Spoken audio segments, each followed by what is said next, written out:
What's going on, people? Saturday, middle of the day, and I just got to the shop and decided to finish the things I need to finish. I gotta clean the shop up, and the project is actually accomplished. I have allergies, or I'm getting cold. Sure, not COVID, so whatever it is, but kind of nose stuffed up a little bit. Anyways, last night kind of worked late. Ended up putting a DOT bumper. I will show you guys. Put the fenders on the truck, on the drive axles. One brake chamber. I think I showed that in a previous video. Check the valve. Check all the wheel bangs. I will go over one more time how you check a wheel bangs. Jeez, my face looks scary. Facing sun. Cut in the strobe lights in the back bumper. Check all the tires. Got the rollers on the neck, so it rolls up easy. But yesterday, let's go. Yesterday, I actually tried unhooking and hooking back on. I'll show you, because this is sorry, the wind's blowing a little bit today. This is actually not a hydraulic neck. It's mechanical. So I got this planks. I had it welded on before. I don't remember why I did it. So it's really heavy steel, which I could build it on, transition ramp into the fifth wheel. But it kind of works decent way it is right now, because I actually got the working rollers. They roll really easy. Put a new grease works on them. Greased the crap out of them. Got all the gunk out of it. So it kind of hooks up decent, but he don't tell you much when you hooking up empty trailer. But I have opportunity tomorrow to haul a little crane that weighs about 40,000 pounds. So you're gonna use my trailer and my truck to go do that and see how it works. If I'm gonna have a hard time to hook up to it, I'm probably just gonna put it in, like I said, make some sort of ramps. I'm not. Jesse will, a friend of mine. So I got the fenders on. If we're gonna stand right here, I think it looks cool. So I was thinking maybe put a little mud flaps up here. Maybe not. But I'm definitely between those two lights. I want to buy a little LED facing back.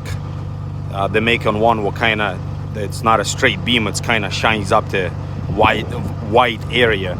And planning to do that. Super pumped about it. I don't know why, but I like the fenders themselves. Don't criticize me, because if you're gonna look from a side, the back one sticks out a little bit more in the front, and then the other one. So they are plastic, and it's very hard to get them equally. Plus, when you're going down the road, they kind of move, but they are solid. Some people, why you don't use the steel ones? I had experience with the steel fenders, and I had experience with the fiberglass fenders. They all crack. This is the only one set I actually have, never had a problem with. So yesterday, till the trailer was in the shop, I should have recorded it, but I put the pod jack right underneath the airbag right there, and you gotta have your brakes released. What I mean released, when you have your red button pushed in, so your wheel actually freely spin.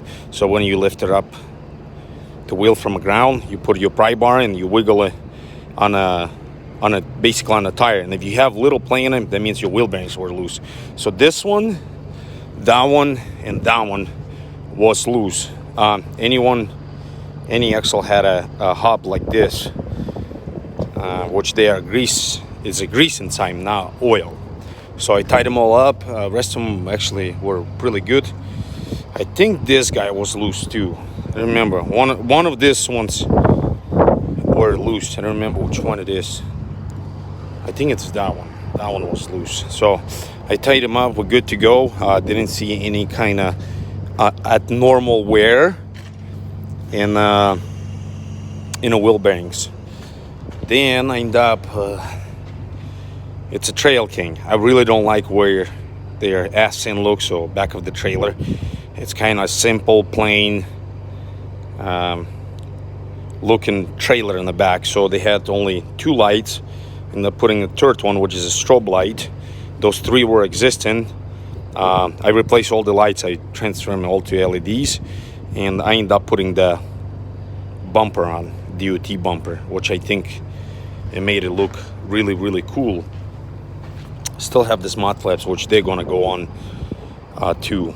It's a lot heavier rubber. It's actually, they call a horse mat.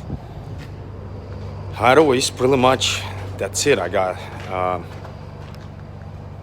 I don't know, I got like finishing touch-ups. I want to power wash the hell out of it.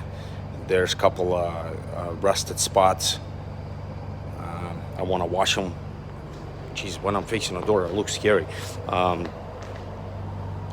wash it and spray paint a couple spots so it looks somewhat decent. And then I don't know what I did, but I used to have a bunch of chains and binders, and I can find only 2 right now, which is right there. And that's basically, oh, and I fixed the floor, just a temporary deal. I fixed the floor up here. Show you. This thing has a 2 nail strips, which one right here, one over there. Rest of it is aluminum. But then cross members, don't pay attention to those cross members. There's between those, there's one more going right here. If you look, so there's one cross member, there's right there the other cross member. Because it's a heavy build trailer, but I could not find it like the pre-drill self-topping or self-threading bolts like this, so I ended up buying a round head and just squeezed the deck down, and good enough. And I need to get a plank, which is 6x6, to put underneath here. It's got probably 8x8. When you detach the trailer, something holds the neck down. Otherwise, I don't see nothing else wrong. Like I said, right now is a plan to actually give it a bubble bath. I'm gonna mix some acid aluminum cleaner and spray it on and wash it off. See, like that tank has a rust spot on. I need to blow that off with a steam washer, but the steam washer is broken, so I'm only using a cold water, but it's good enough. Clean all this out and re-grease it one more time before I'm gonna use it. Check the lights. Well, the lights is all good. I replace all the lights. I replace them all on LEDs. This watermelons right here, I put those things on because some guys don't like them because they get sandblasted over there, but not very fast.